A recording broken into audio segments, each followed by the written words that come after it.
Okay, for this week, for my Tweet 100 video series, I'm going to cover the 5 ways, the 5 steps, the 5 components that I use to make interview podcasts a little bit better, with some more structure, with some more depth, with a little bit more emphasis on maybe call to action and storytelling. Basically, look, for years, and maybe you're the same, if you're new to podcasting, interview podcasts is probably the most common podcast type that's out there.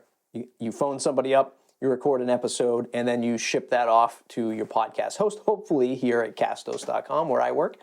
And that's it. That's the only effort you put into it, largely because you don't have any time and maybe not even enough resources, right? So it takes some critical thinking. It takes some time management. It takes some costs if you're going to outsource this stuff to, let's say, even a freelance producer, right?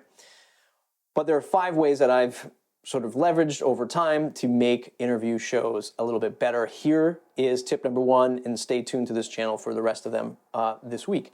Number 1, create the cold open and get that right to the front of your podcast before anything else plays. What you do in a cold open is find the best quote, that moment in time in that interview that really punches in to what is either going to motivate an audience, make a subscriber really interested to listen, really give them a cliffhanger moment, a funny moment, a real informative nugget at the start of the show.